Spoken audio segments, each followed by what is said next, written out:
Cadê essa galera na área? Continuação, né, da nossa revisão para a Polícia Civil do Paraná. Joga pesado, hein, guerreiro? Sentimiento, Torito. Pero de repente todo cambia, te hago falta, ti me llamas para atrás. Todo mundo entrando na área aí, Fran Aragão.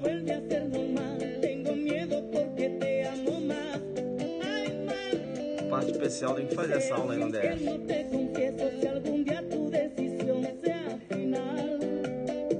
É isso aí, né? Guerreiro,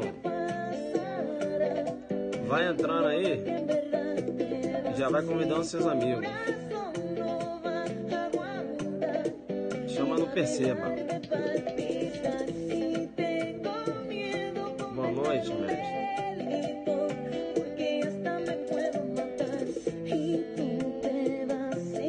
Mato Grosso do Sul na área.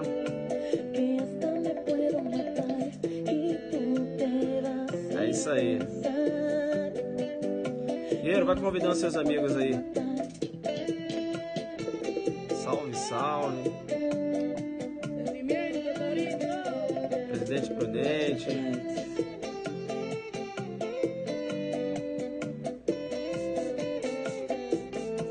Ceará. Brasília. O pessoal tá aí. O que a gente vai fazer, né? Vamos continuar a nossa revisão, beleza? Todo mundo na área.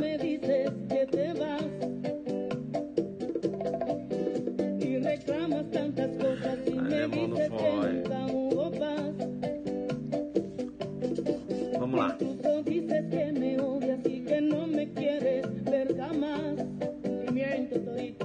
Santos Dumont. Todo mundo aí, né?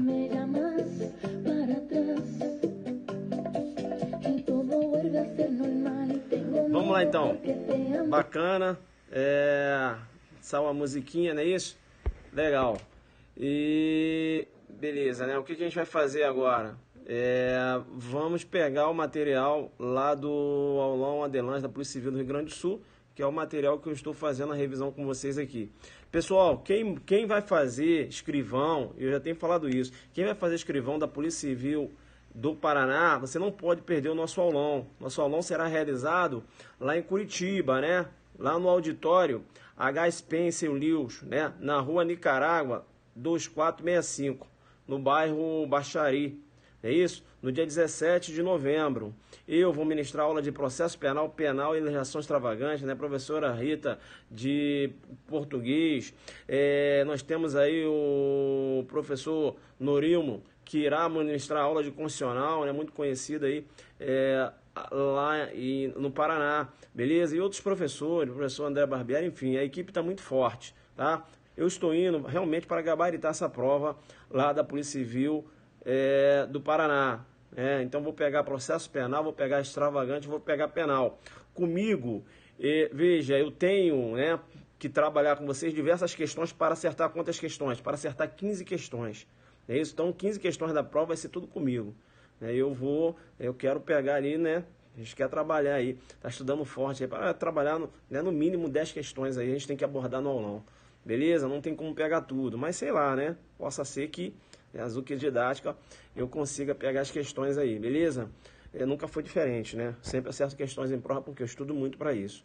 Você não pode perder. E outra coisa, eu já tenho falado, nosso aulão da Polícia Civil de Minas Gerais também, escrivão, no dia 1º de dezembro. Ah, professor, vai ter aulão adelante? Cara, tá quase esgotado, né? Então você que vai fazer escrivão da Polícia Civil de Minas, nosso aulão também no dia 1º de dezembro no Dairon Hotel. Tá lá na Rua Espírito Santo. Professor, tantos aulões, onde é que eu faço inscrição? Lá no www.adelante.net.br. Coloca o site aí, me ajuda aí. Tanto o aulão de Minas como o aulão lá do Paraná. Coloca o site aí que eu quero logo o jogador que entrar nas questões aqui. Me ajuda aí. Coloca o site, digita o site aí, me ajuda, né? Para o pessoal saber qual é o site. Beleza? Tranquilo? Coloca aí, me ajuda. Não estou recebendo aqui as mensagens de vocês, mas eu sei que vocês estão me recebendo aí. Beleza? Tranquilo. Então daqui a pouco deve aparecer o site aí, os alunos devem estar digitando, eu não estou recebendo aqui, enfim. Mas a gente vai jogar duro. Vamos então agora para as questões? Vamos lá, né? Vamos para as questões. Aí, adelante.net, não, adelante.net.br. É isso? adelante.net.br. É isso? É isso, né? Vamos jogar duro aí. Vamos então lá para as questões, né? Então, olha, você não pode perder. Quem é que vai fechar comigo? Isso, www.adelante.net.br. Quem é que vai fechar comigo nesse aulão para a Polícia Civil do Paraná? Salário tá top, né? Salário tá top. Então você não pode perder, né? Além dessa revisão que eu tô fazendo gratuitamente aqui, nossa revisão final vai ser lá um dia antes. É para você fechar a prova. Beleza? Para fechar. A gente não tá indo para lá para ficar contando piada, motivacional, não. É questões, é igual eu tô trabalhando aqui. Tranquilo? Bacana? Professor, eu não quero fazer o cargo de escrivão, mas quando sair a prova de agente eu vou fazer. Tu acha que eu tenho que ir nesse aulão? Claro que você deve ter, você tem que ir. Né? Se você mora aí em Curitiba, você vai fazer o concurso de agente da Polícia Civil do Paraná. Porra, vai nesse aulão, irmão, você mora aí. Já faz um aulão, já fica com uma carta na manga. Beleza? Aí quando eu for fazer agente da Polícia Civil, você vai de novo.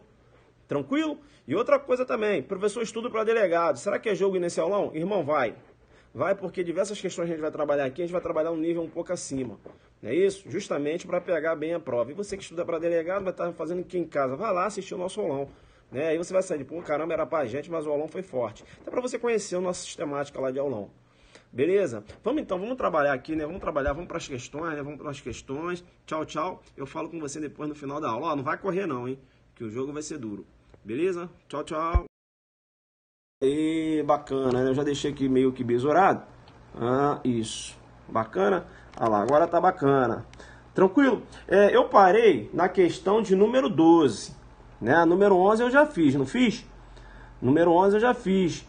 Né? Número 11 já fiz, que aí a gente até trabalhou lá a questão da tentativa perfeita ou acabada, fazendo uma contraposição que está chamada tentativa imperfeita, né? Tentativa inacabada. Eu falava, quando eu tratava dessa questão, que a tentativa perfeita acabada, também chamada de crime falho, há o esgotamento dos atos executórios, não é isso?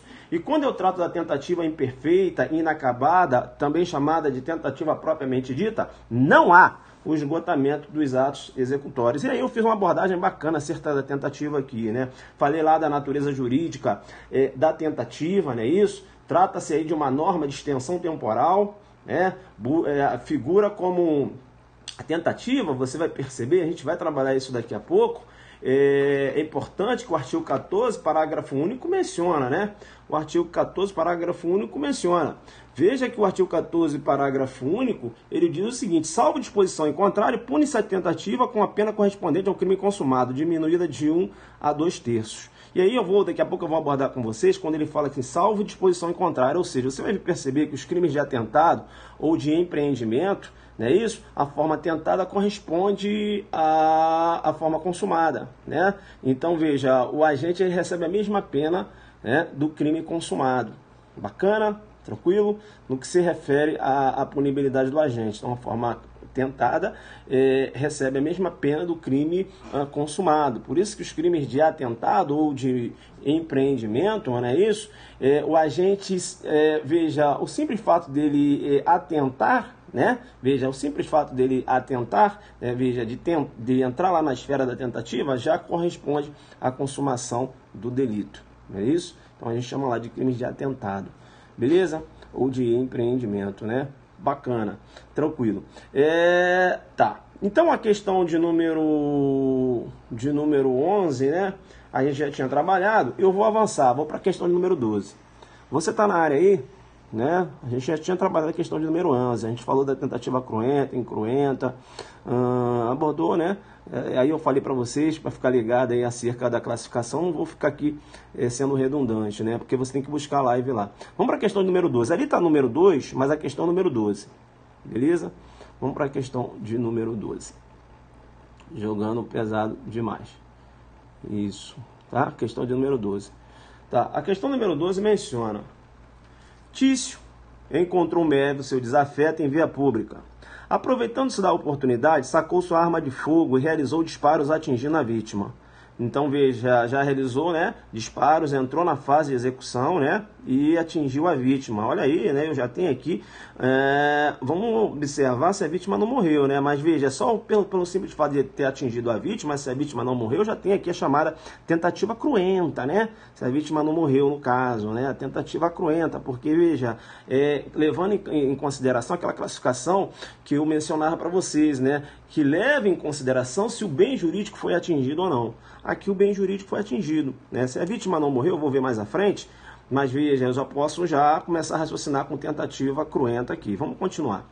Ainda com a arma carregada com algumas munições e podendo continuar a execução do delito, Tício recebeu uma ligação telefônica de seu advogado, que o aconselhou a interromper a execução do crime.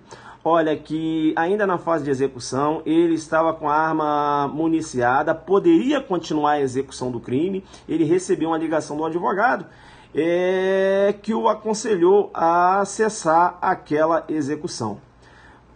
Vamos ver, né, se ele atendeu esse conselho, né? Vamos ver aqui. Tício, atendendo o conselho do seu advogado, desistiu da prática criminosa e acabou salvando a vida da vítima. Então, veja, durante os atos executórios, ele desistiu e salvou a vida da vítima. É isso? Durante os atos executórios. No caso em tela, não é possível a aplicação do Instituto Penal da desistência voluntária, em razão da desistência não ter sido espontânea. Olha, fica ligado, questão errada. Questão errada porque eu tenho aqui o Instituto da Desistência Voluntária. A desistência ela tem que ser voluntária e não espontânea. Entenderam ou não? Uma coisa é espontaneidade, ou seja, a vontade ela parte do agente. Quando eu falo de voluntariedade, o agente ele pode desistir atendendo um conselho, veja, atento a um conselho de um advogado, atento ao conselho de sua mãe. Está executando o crime, a mãe liga na hora. Meu filho, o que você está fazendo aí? Eu estou aqui matando o Mévio. Não, para com isso. Salva a vida desse menino. Você já ficou preso durante um tempo. Pelo amor de Deus. Mãe, eu vou aqui então desistir na execução desse delito e vou salvar a vida da vítima. Mas eu estou fazendo isso porque você me aconselhou. Porque espontaneamente não foi. Não interessa se a desistência for espontânea. Beleza? Porque o artigo menciona desistência voluntária. Tem que ser voluntária. O que é uma desistência voluntária? Eu posso desistir... na desistência voluntária entra também, né, claro, a espontânea, veja, eu desisto porque eu quero, mas também na desistência voluntária entra a questão lá do agente atender, né, o conselho de um advogado, o conselho vamos supor, da genitora dele. Entenderam ou não? Então fica ligado. Isso. Então, a questão está errada, porque é possível sim a aplicabilidade do Instituto da Desistência Voluntária. Beleza? Importante. Veja que a desistência ela ocorreu na fase de execução. Tranquilo? Tá. Isso, né? Isso. Nunca tinha entendido. O jogo é pesado. Viu aí? Aqui eu não vou ficar de basicão com você. Né? Voluntária. O artigo 15 menciona o agente que voluntariamente, ele não falou o agente que, veja, de forma espontânea. Entenderam ou não? Então, se eu desisto porque minha mãe me ligou, um advogado me ligou, ainda assim eu tenho, né, sou beneficiado lá pelo Instituto. É importante, quando eu trato da desistência voluntária, que na desistência voluntária, a desistência, né, ela ocorre durante os atos executórios. Beleza? Durante os atos executórios. Não é isso? Claro, né? Veja, quando eu tenho a desistência voluntária, é importante ainda, né? Você saber que o agente vai responder pelos atos anteriormente praticados. Aqui ele vai sair aqui da tentativa de homicídio, não é isso? Bacana. Tá. Desistência voluntária, o agente desiste durante os atos executórios. Beleza? Eu posso ainda desistir após os atos executórios. E cuidado. Né? Então veja, eu tenho 5 munições, realizei 5 disparos de arma de fogo, a vítima foi alvejada, eu já não tenho mais munição para continuar a realização de disparos, e após a vítima ser alvejada, eu adoto uma providência no sentido de evitar a morte da vítima. Eu tenho aí agora o chamado arrependimento eficaz. beleza? Desistência voluntária, a cessação, o agente ele desiste durante os atos executórios, beleza? Arrependimento eficaz, o agente vai desistir após os atos executórios.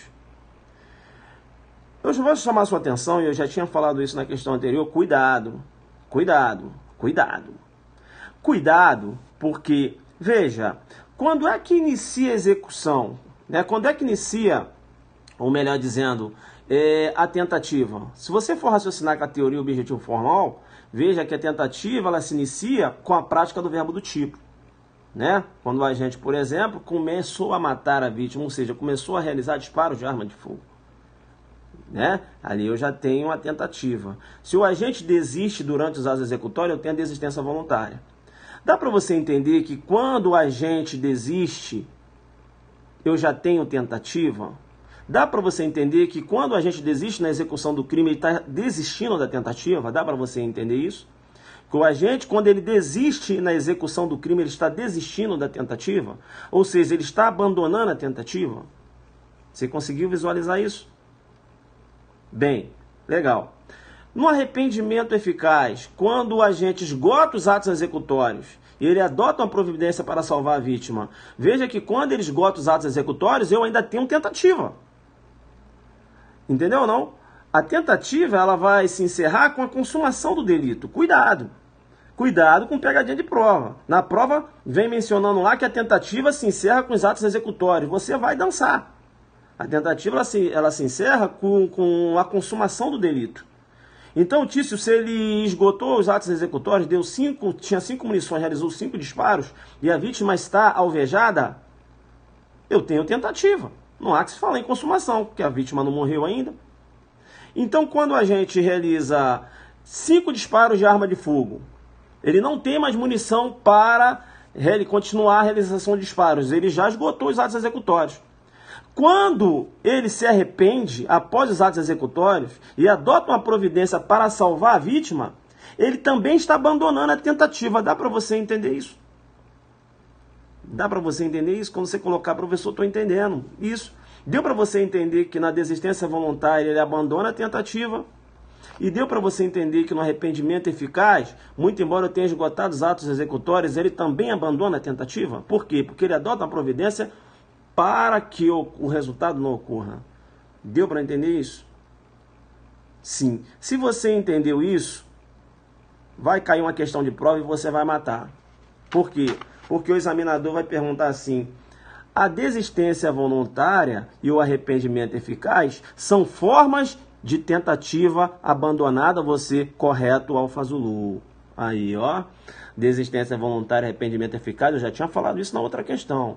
São formas de quê? De tentativa abandonada. Que na sua prova pode aparecer assim, ó. São formas de quê? De tentativa qualificada. Entendeu? Não faça confusão. Tentativa abandonada, desistência voluntária, arrependimento eficaz. Com tentativa inacabada, que é uma outra situação. Tentativa inacabada é a tentativa imperfeita. Também chamada de inacabada ou tentativa propriamente dita. Deu para entender essa pegadinha? Você não vai dar mole numa questão dessa. Beleza? Porque tá lá, arrependimento eficaz, desistência voluntária são formas de tentativa abandonada. Aí você, não, tá errada a questão, tá errada porque não, porque veja, ele responde pelos atos anteriores, não vai responder por tentativa. Como é que é tentativa? Aí você ganha no meio da cabeça. Deu para entender? Onde é que vai entrar sua dúvida? Porque, veja, na desistência voluntária e no arrependimento eficaz, realmente, né, você tem o que eu vou chamar aí de ponte de ouro, não é isso? Há uma readequação da figura típica, ele sai da tentativa, né? Ele sai da tentativa e vai responder pelos atos anteriormente praticados. Não é isso? E aí vem a dúvida na sua cabeça, aí cai na prova. Desistência voluntária e arrependimento eficaz são formas de tentativa abandonada. Você, mas não é tentativa? Vai dançar. Porque são formas de tentativa abandonada. Não está chegando aqui as mensagens de vocês, espero que vocês estejam acompanhando aí do outro lado, né? Não sei o que está acontecendo aqui, eu vou seguir. Beleza? Tranquilo? Então fica ligado aí. Tá, ponto importante acerca da desistência voluntária e do arrependimento eficaz, né? Veja, eu tenho aí a denominada ponte de ouro, né? Eu tenho aí a denominada ponte de ouro. Olha que há uma readequação da figura típica, não é isso? Há uma readequação da figura típica. O agente vai responder pelos atos anteriormente praticados. Veja, ele atravessa uma ponte, ou seja, sai de uma figura típica e vai para uma outra figura típica, né? Onde uma outra figura típica menos gravosa. Ele sai, por exemplo, da tentativa de homicídio e vai para uma lesão corporal. Importante, a ponte de ouro. Cuidado para não fazer confusão com o arrependimento posterior.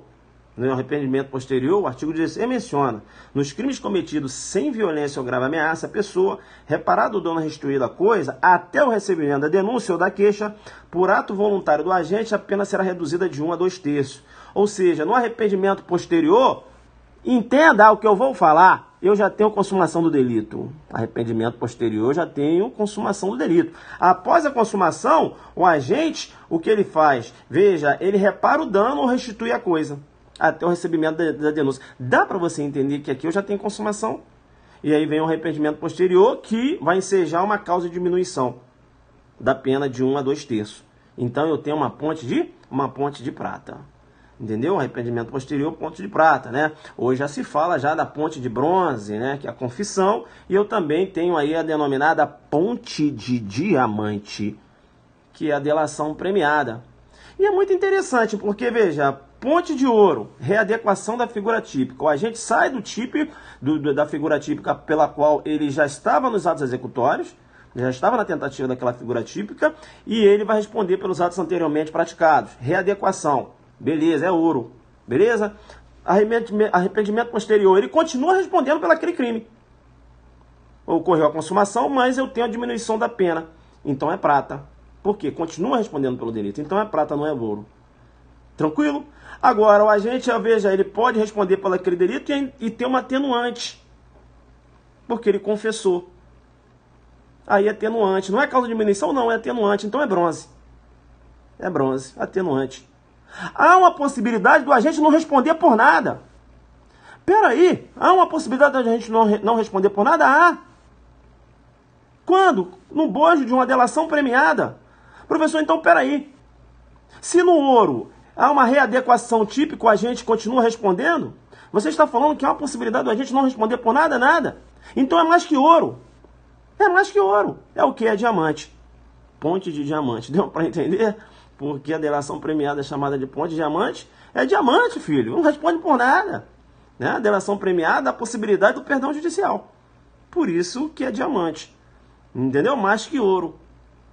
Porque quando eu trato de arrependimento eficaz desse tempo voluntário, o agente ainda responde por uma outra figura típica, mas responde. Na delação premiada, a possibilidade dele responder por nada, se for beneficiado pelo perdão judicial. Então é mais que ouro, é diamante. Entenderam aí por quê, né? Diamante, prata, bronze. Entendeu? O professor só conhecia só a ponte de ouro e a de prata, agora essa de bronze e diamante é no Alfa Zulu, claro, só aqui. Né? Você consegue pegar. Valeu? Vamos então agora para a questão de número 13. Tá, se cair na sua prova, eu não vou aqui aprofundar nas teorias que fundamentam a punibilidade da tentativa. Beleza? Uma galera de delegado que deve estar assistindo aí, porque eu estou focando mais aqui na prova de escrivão.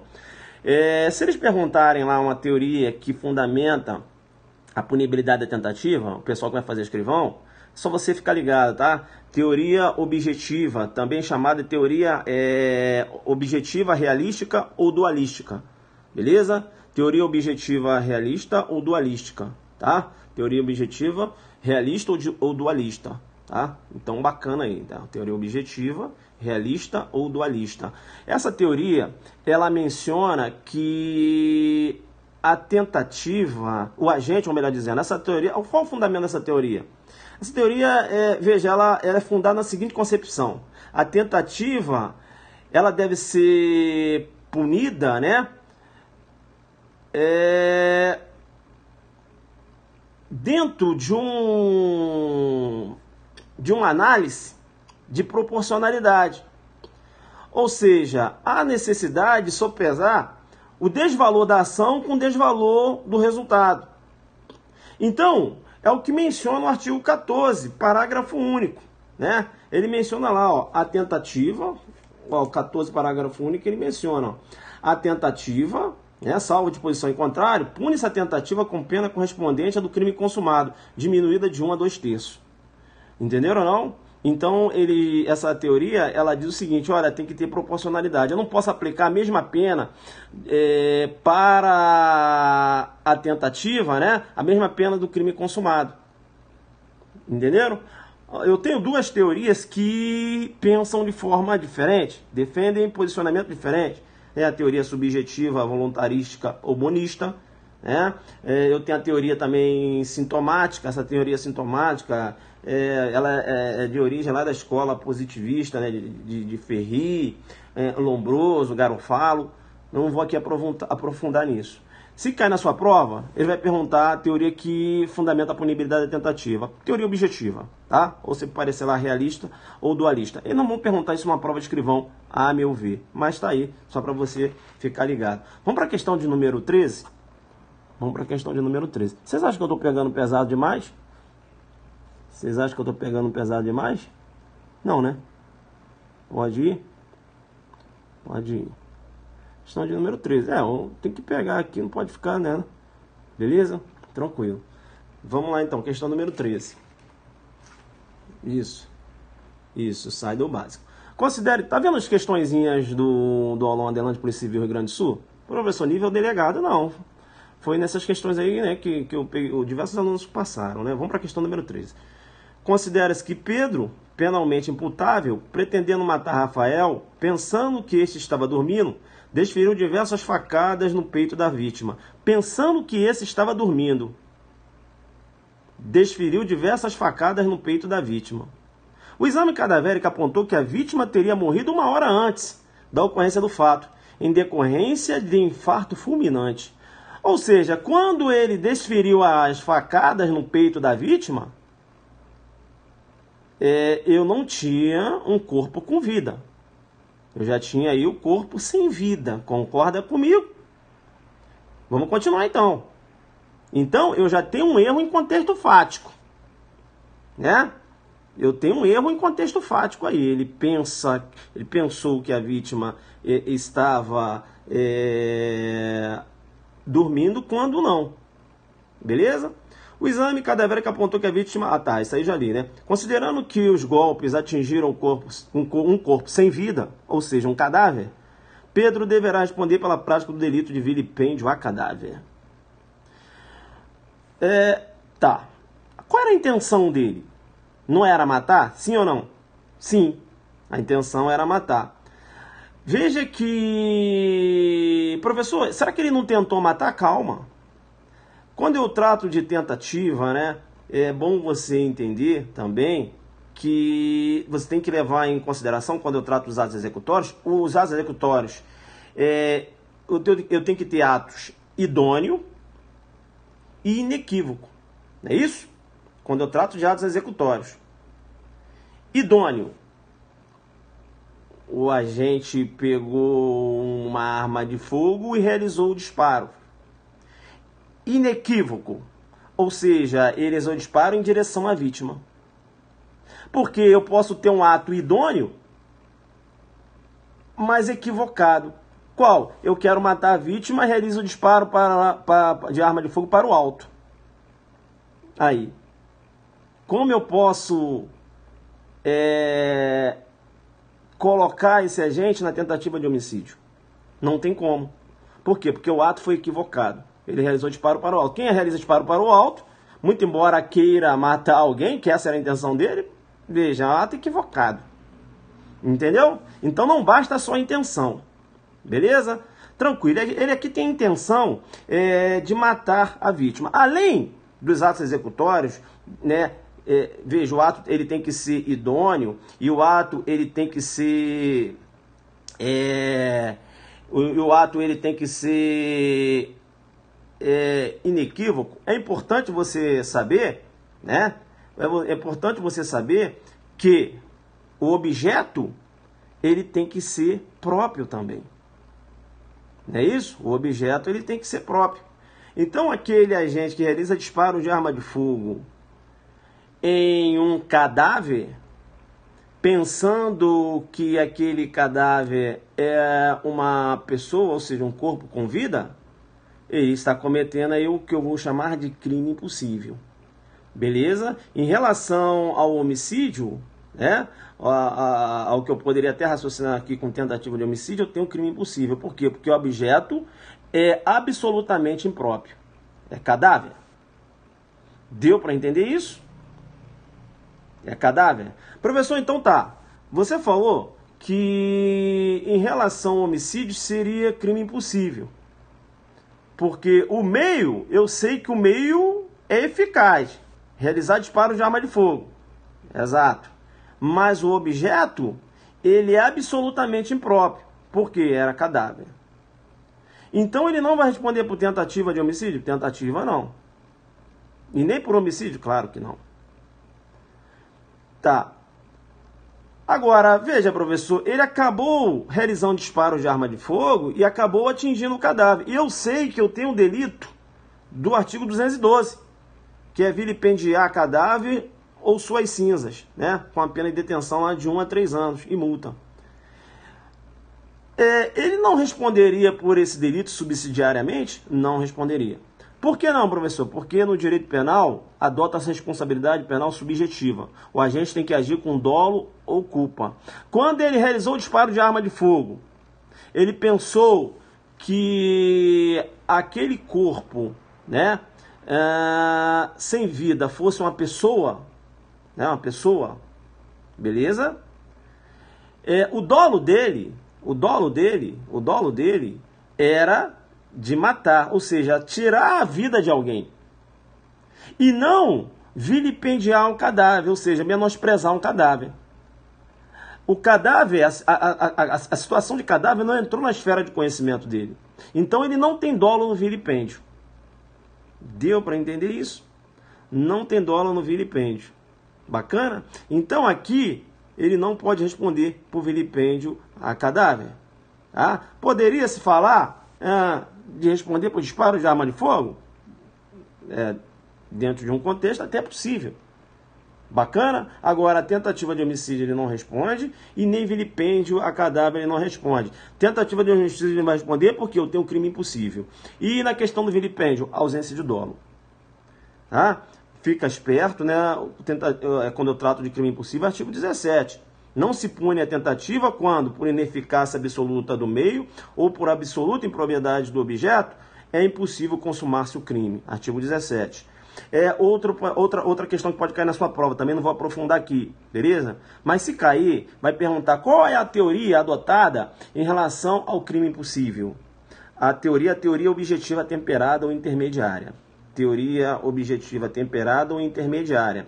Essa teoria, ela menciona o seguinte: para que eu tenha crime impossível, os meios e os objetos devem ser absolutamente inidôneos. Por quê? Porque se for relativamente, eu tenho tentativa. Beleza? Então a adoção da teoria objetiva temperada, também chamada de intermediária. Isso é pegar muito pesado na sua prova, se ele pegar lá na prova de escrivão. Tá, beleza. Ainda em relação ao crime impossível, cuidado, que na sua prova eles podem utilizar outros nomes. Tá? O crime impossível também é chamado de crime oco. Crime oco, quase crime, tentativa impossível, tentativa inidônea ou tentativa inadequada. Tudo crime impossível. Crime oco, quase crime, tentativa impossível, tentativa inidônea e tentativa inadequada. Beleza? Tranquilo? Então fica ligado aí em relação ao crime impossível, né? É importante você estar ligado em relação ao crime impossível. Então perceba, como diz o artigo 17, né? Então, para que eu tenha crime impossível, o meio ele tem que ser absolutamente ineficaz, né? E o objeto ele tem que ser absolutamente impróprio. Bacana? Como é que é? Travou aí? Travou sim ou não? Posso continuar? Vamos para a questão número 14. Pessoal, deu para entender essa questão aí de número 13? Tratando de crime impossível e num outro delito que de repente você iria jogar ausência de dolo naquele delito. Deu para entender? Beleza? Tranquilo. Acharam a questão pesada? Não, né? Então vamos para a questão de número 14. Vamos para a questão de número 14. Deu sim, né? Isso. Então fica sempre ligado aí. Vamos para a questão de número 14. Isso aqui não. Não dá para ficar no basicão. Professor, você joga duro demais. Pelo amor de Deus. Não, eu tô só te explicando, entendeu? Essas questões aí, como é que você mata? Vamos lá para a questão número 14. Né? Show de bola as questõezinhas, né? Gostam assim? Bacana, né? Vamos lá então. Considera-se que Paulo, policial civil da Polícia Civil do Rio Grande do Sul, professor, se vem nesse nível aí, derruba muita gente? Nada. Você tá fazendo aqui o... Ó, você tá fazendo essa revisão comigo, você ainda vai fazer o aulão adelante. Você que vai destruir. Bacana? Só coloquei questão, né? Veja, aulão adelante. Eu montei essas questões aí. Considera que Paulo, policial civil da Polícia Civil do Rio Grande do Sul, com a intenção de matar um cão feroz de guarda, tem realizado disparo de arma de fogo em direção ao animal, no exato momento em que este deslocava para atacar uma criança que caminhava em via pública. Fato este desconhecido por Paulo, quando a realização dos disparos. Tá.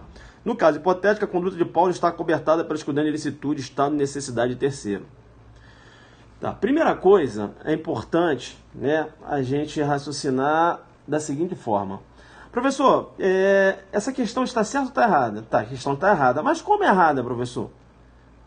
Seria o que? Legítima defesa? Não.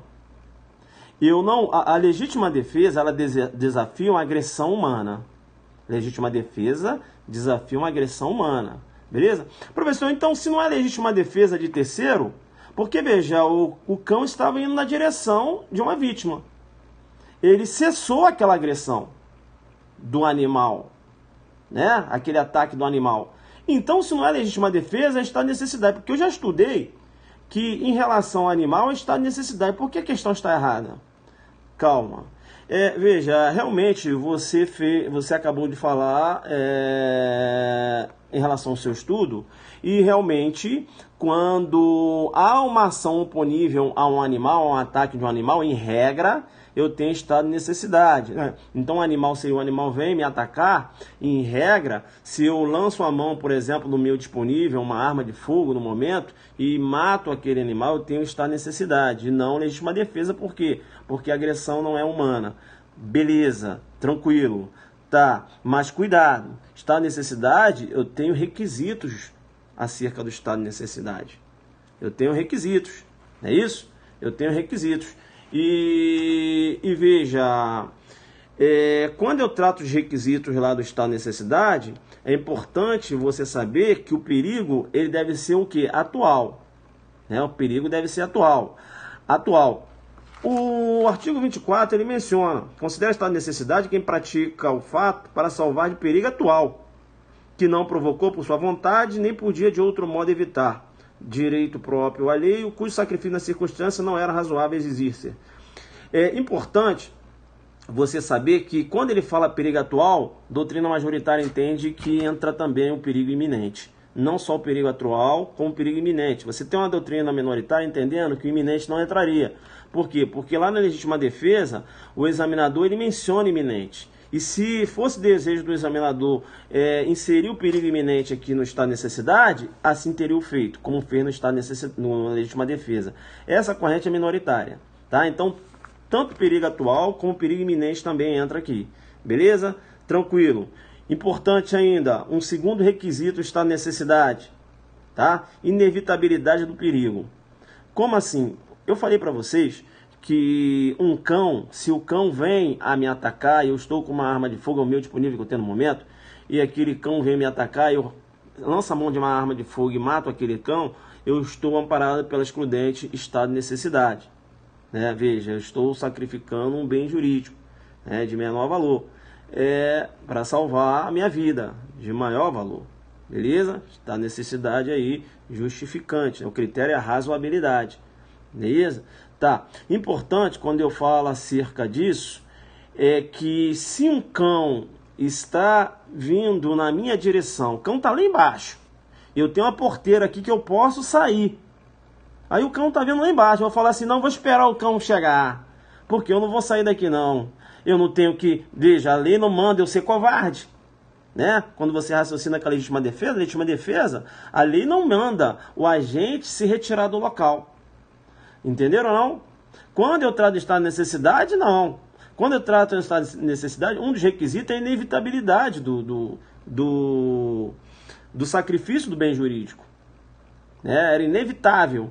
Ou seja, se eu estou vendo um cão vindo lá embaixo, aí aqui eu fico aqui esperando o cão chegar. Quando o cão chega, eu pego minha arma de fogo e mato o cão, eu tenho acesso. Por quê? Porque eu poderia ter evitado aquele perigo. Eu poderia ter saído pela porteira. Eu estava ali no interior de uma fazenda, tinha uma porteira aberta lá, eu poderia ter saído. Eu fiquei no local, né? Veja, eu poderia evitar o perigo e não evitei. Eu tenho acesso.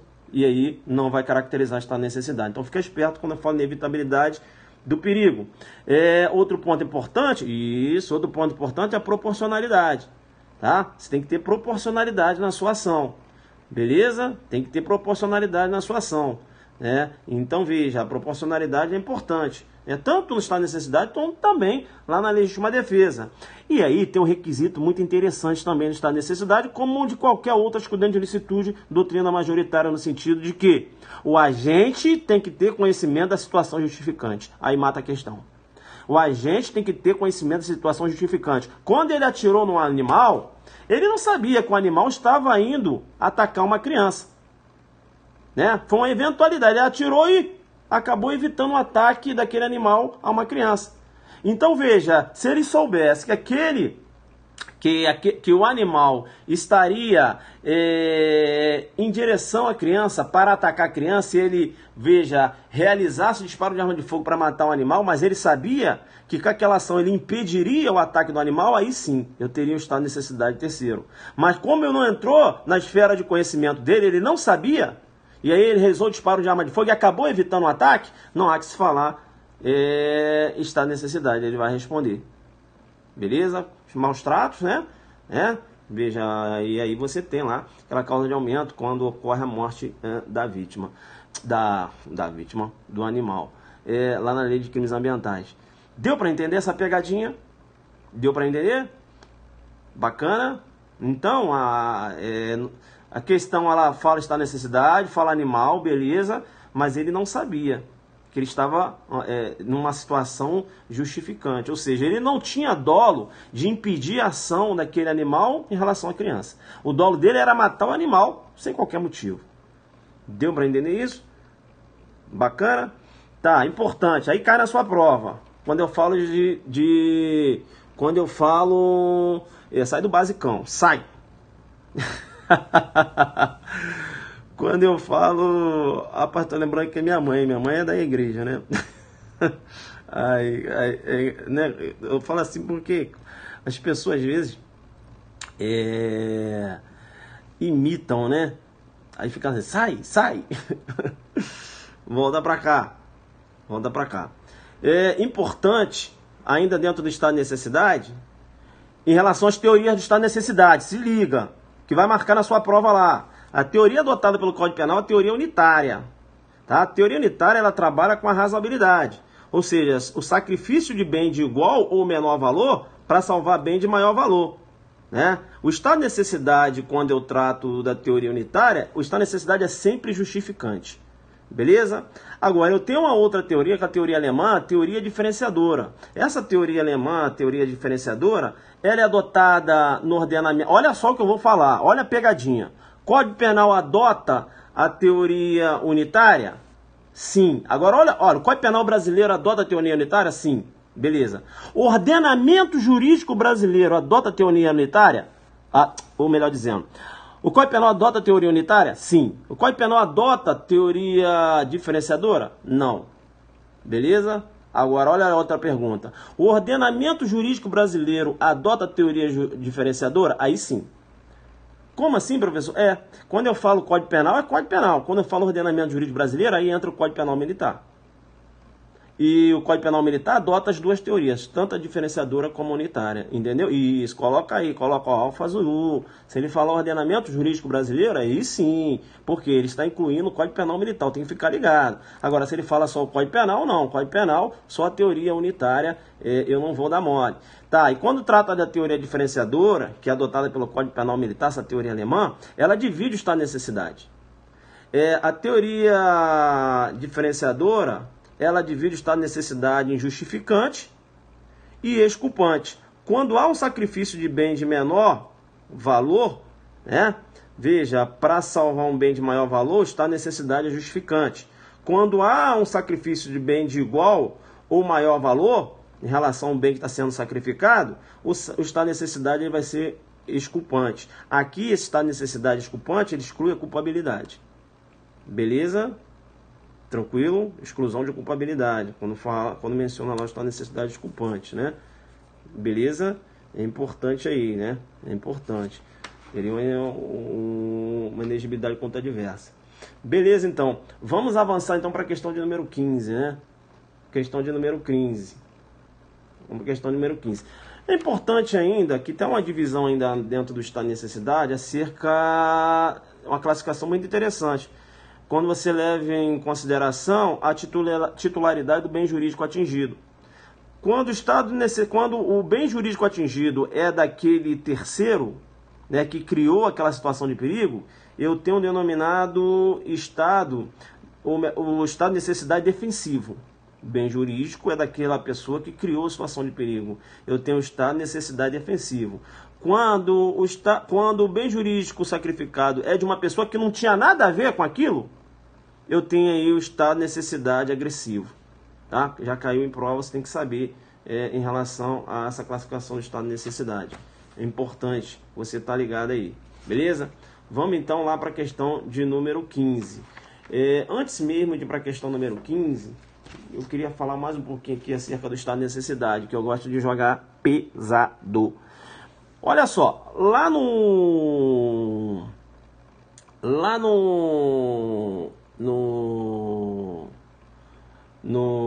tá, aí tá falando com a questão de erro de tipo, né? Aí o guerreiro ali está falando, está necessidade real, putativa, enfim.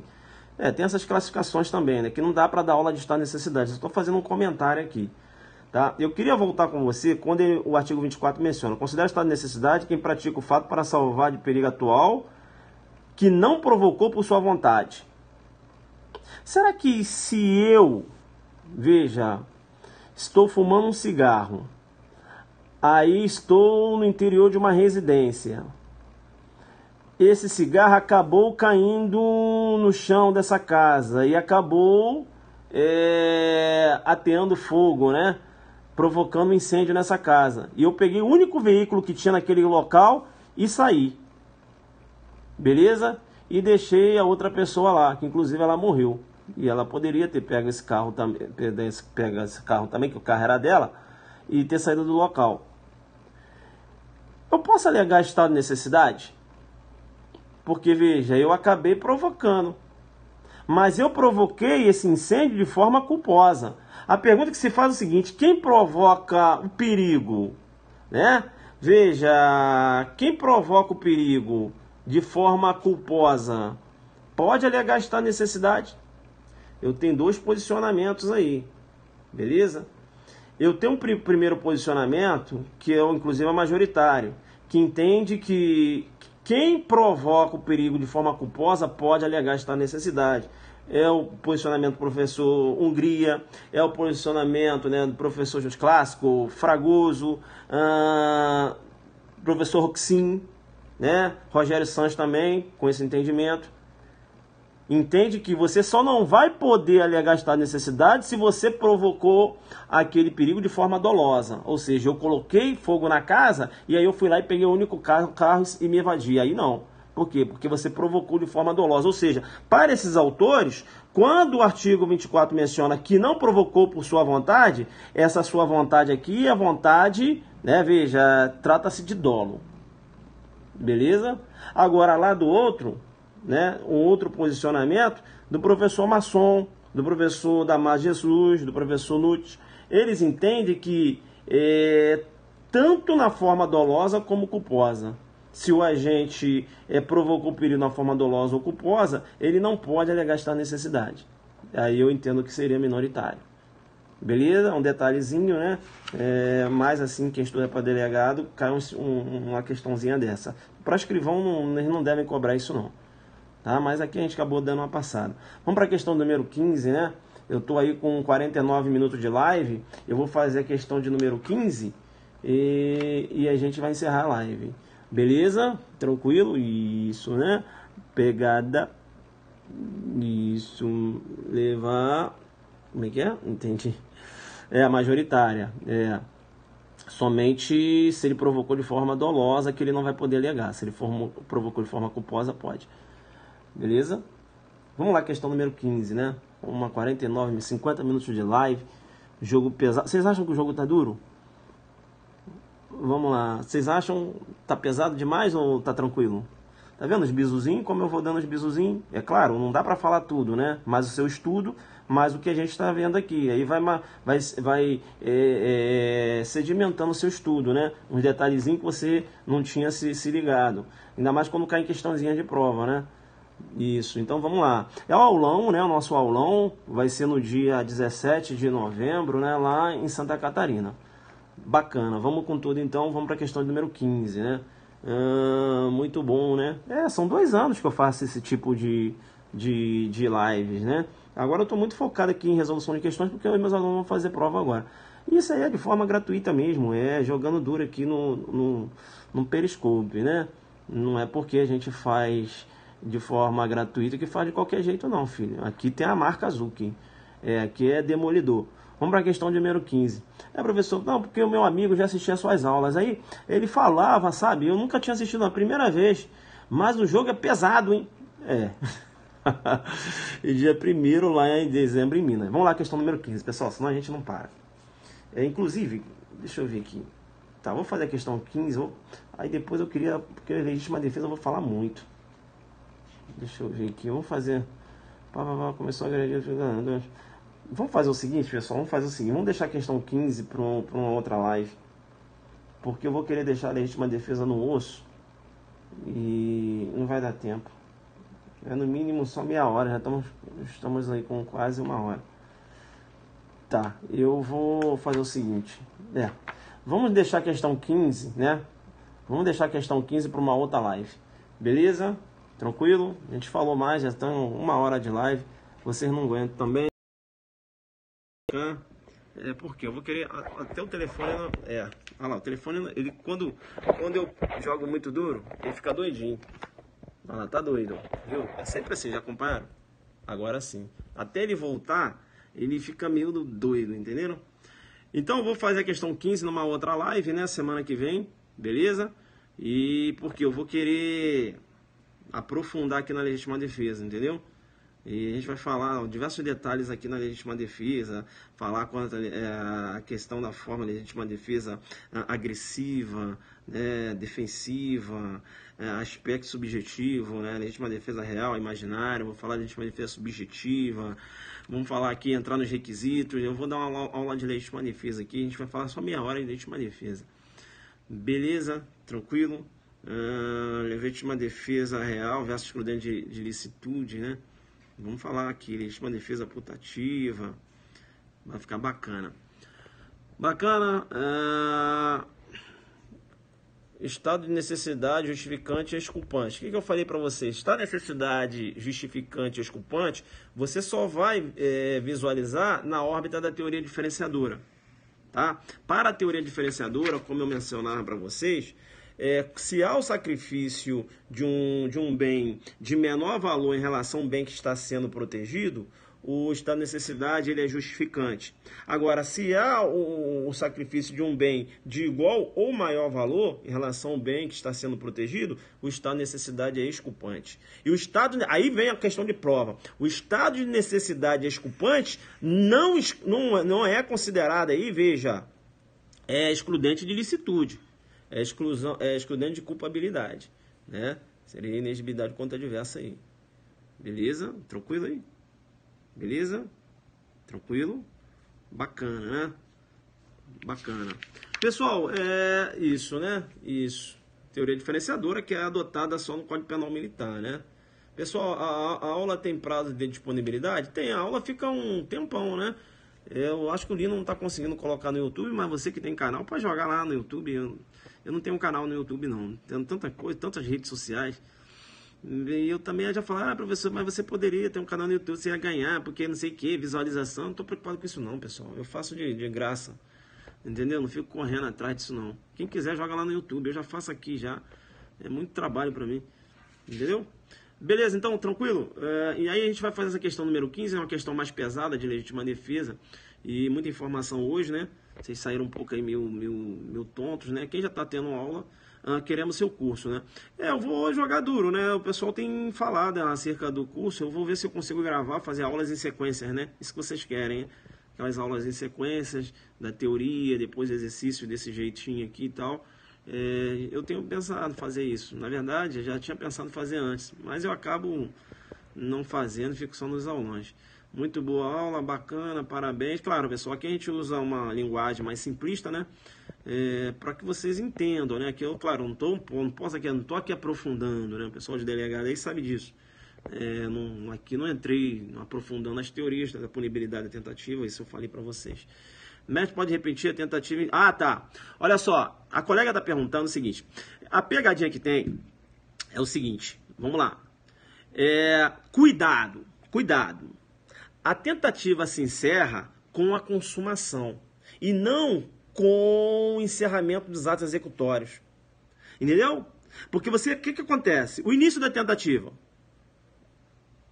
vai se iniciar com os atos executórios. Aí, o que acontece? O término da tentativa, aí você vai terminar com a cessação dos atos executórios, aí você dança. Por quê? Porque a tentativa ela só vai cessar com a consumação. Ela inicia com a prática dos atos executórios e se encerra com a consumação do delito. Quer ver um exemplo? Eu sou o Tício, eu tenho 5 munições, realizei 5 disparos. Não tenho como continuar, acabou. Cessou os atos executórios. Aí eu saí do local, a vítima ainda está viva. E a vítima ela foi socorrida por uma ambulância. Eu vou responder por homicídio consumado se a vítima ficou viva? Não, vou responder por homicídio tentado. Por quê? Porque não consumou. Ou seja, eu fiquei na esfera da tentativa. Entendeu? Então, se liga. A tentativa ela se encerra com a consumação do crime. A questão é que você faz confusão. E aí você, como sabe que a tentativa inicia com os atos executórios, você pensa que a tentativa termina com a cessação dos atos executórios, aí você dança. Por isso, aí o aluno coloca, mas se a vítima morrer, pessoal, se a vítima morrer, eu vou responder por delito consumado ou tentado, aí tem que me ajudar. Se a vítima morrer, aí não, né? Aí eu tenho a consumação. Eu falei isso agora, não falei? Aí vem a questão da pegadinha de prova. Quando eu falo de arrependimento eficaz, o arrependimento eficaz, ele ocorre ainda na esfera da tentativa.